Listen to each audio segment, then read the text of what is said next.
네, 시청자 여러분 안녕하십니까? 구독자 여러분 안녕하십니까? 100원, 200원 후원해 주시는 분들께도 이제 감사의 말씀을 드리고요.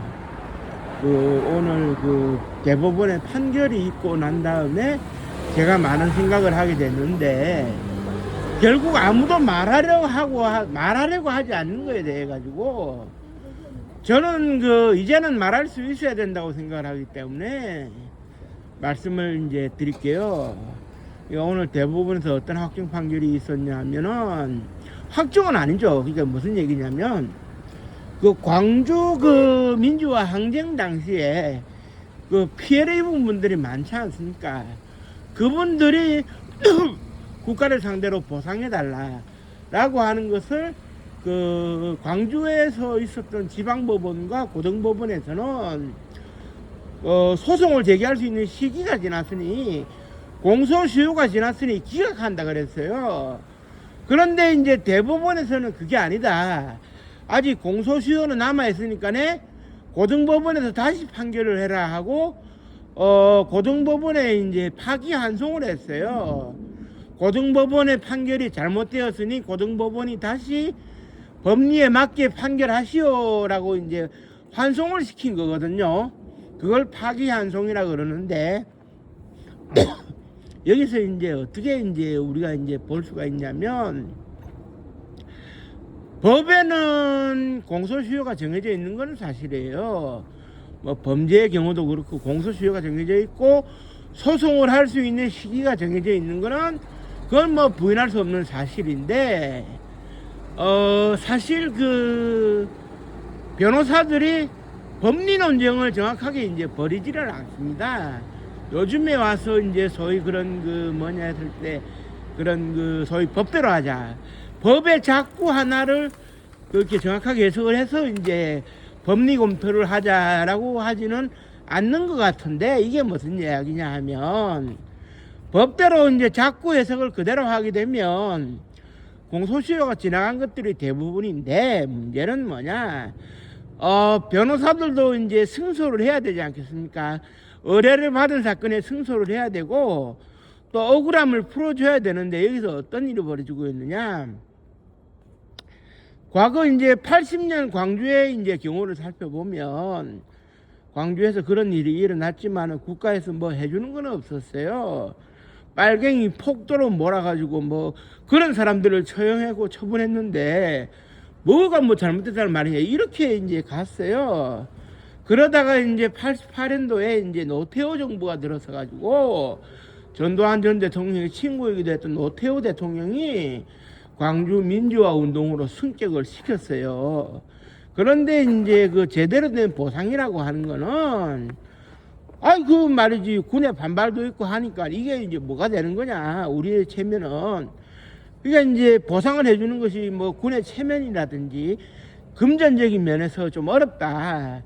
그래서 이제 민주화 운동으로 인정을 하고 50 청문회도 거쳤고, 그 당시에 이제 특전사령관으로서 진압의 중심에 섰던 정호용 특전사령관이 공직 사퇴도 하고 이렇게 소동은 있었습니다만은 보상은 안 됐던 거죠. 그러다가 이제 1997년도에 법이 통과되면서 이제 어떻게 되느냐, 광주의 조성된 구망월동 매역 바로 옆에 있는 신망월동 매역을 5.18 특별 국립묘지로 지정을 했어요. 그리고 이제 김대중 정부가 98년도에 이제 들어서 가지고 대한민국 역사상 처음으로 수평적 정권 교체가 이루어졌죠.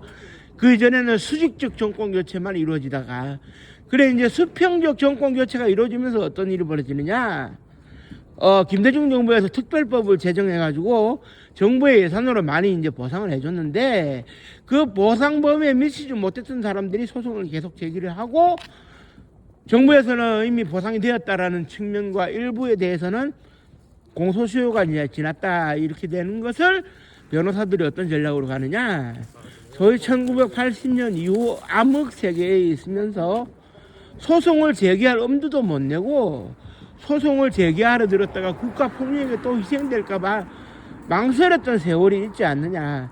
적어도 1997년도에 특별법이 제정되기 전까지 약 17년 동안 어둠 속에서 살았는데, 제대로 이의 제기를 할 수 있는 분위기가 아니었던 그 시절을 감안을 한다면 적어도 17년이라고 하는 그 세월은 공소시효에서 제외를 할 수 있어야 된다.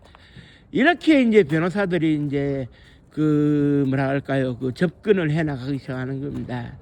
그런데 이재명 정부에 들어와 가지고 이제 어떤 일이 벌어지느냐?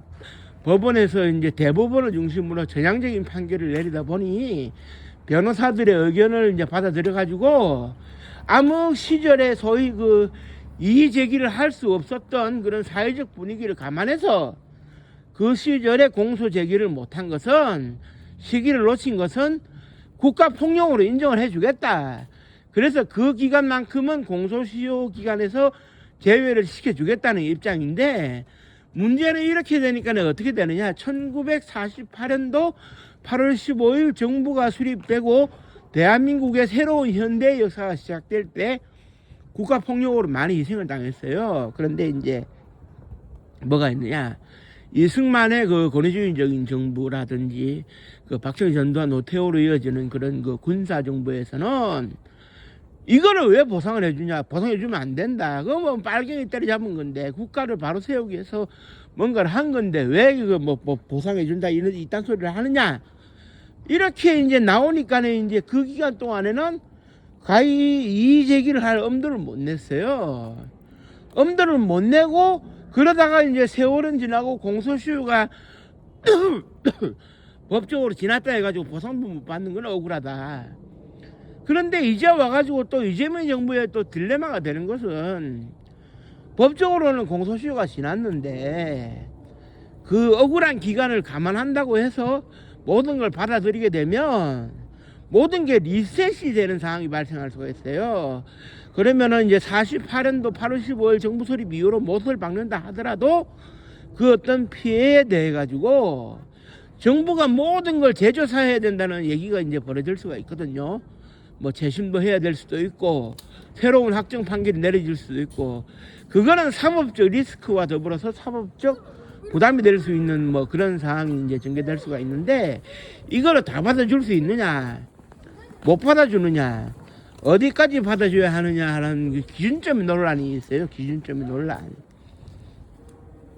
원칙적으로 제가 보는 입장에서는 일정 기간 동안 그런 그 뭐라 그래야 될까요? 일정 기간 동안 이의 제기를 할 수 없었던 분위기도 공소시효가 정지되는 것으로 인정이 되어야 된다고 보거든요. 범죄를 저지르고 이제 체포영장이 발부된 상황에서 해외로 도망가는 사람에게 공소시효가 정지되었다가 그 사람이 국내에 입국하면 공소시효가 다시 이제 부활하듯이 그렇게 가야 되는 거 아닌가 하는 생각은 저는 듭니다. 그런데 이제 국가에서는 그렇게 하기에는 사법적 리스크가 너무 크다. 정부에 부담이 된다. 그리고 어떤 측면에 있어 가지고는 이제 쓰레기는 누가 버리고 치우는 걸 누가 치우냐 하는 그런 그 문제가 있을 수는 있어요. 물론 기본적으로 이제 이승만 정부부터 영속성을 가지고 오는 이제 헌법상에서 이제 인정이 되는 그런 그 이재명 정부라면 뭐 과거 정부의 잘못을 지금에서는 받아들일 수 있어야 된다는 논리가 성립은 하는데 국가에 얼마나 그런 그 사법적인 부담을 줄 거냐, 재정적인 부담을 줄 거냐에 따라 가지고 고민이 뒤따르는 거는 사실이에요. 이거는 우리가 좀 바로잡을 수 있는 그런 그 회의체가 이제 하나가 마련이 돼가지고 원탁에 의해서 이게 좀 토론이 됐으면 좋겠어요. 들쭉날쭉한 기준에 따라 가지고 판사의 성향에 따라 가지고 대법관의 성향에 따라 가지고 뭔가 달라질 수 있고 뭔가 좀 이렇게 색다르게 받아들여질 수 있는 이런 것들은 우리가 이제 그 기준을 완벽하게 세우지 않으면 국가는 계속 혼란이 될 수밖에 없는데 이걸 바로잡을 수 있는 심의기구 원탁회의가 필요하다고 생각됩니다. 그래서 오늘은 이제 제가 그 대법원 판결을 보면서 이런 심의기구에 해당되는 원탁 그 회의가 하나가 이제 마련이 됐으면 하는 정부의 그런 그 촉구를 하는 입장에서 이제 방송을 하게 됐거든요. 기준이 명확하지 않으면 들쭉날쭉해지면 이거는 이렇고 저거는 저렇고 이러면 국가에 혼란만 옵니다. 명확한 역사적인 사건에 대한 기준을 세울 필요가 있어요. 물론 뭐 재심을 통해서 무죄를 인정받고 끝나는 경우도 있겠지만 그에 따른 세월의 그 흐름에 따른 보상을 요구하는 경우에는 국가의 재정이 그 심대하게 이제 침해될 수 있는 문제이기 때문에 이거에 대한 명확한 기준을 세우지 않으면 국가는 이리 흔들리고 저리 흔들릴 수 있다는 점, 이 점을 저는 분명히 하고 싶고요. 그래서 이제 정부 차원에서 먼저 심의기구를 만들어서 기준을 세우고 사회적 합의를 도달해내는, 도출해내는 이런 것이 중요하다고 저는 이제 생각을 하고요. 그래 이제 그 정부의 그런 그 역할을 기대해 보면서 오늘 방송을 마치도록 하겠습니다. 오늘은 대한민국 역사상 가장 추운 날이라고 할 정도로 지금 온몸이 얼어붙어 있는데요. 저는 입이 열리기 때문에 방송을 하고 있는 것입니다만은 입이 열리지 않을 정도로 추위를 느끼시는 분들은 건강 유의하시고 좀 따뜻하게 온기 있게 이제 저녁을 보내시기 바랍니다. 감사합니다. 고맙습니다.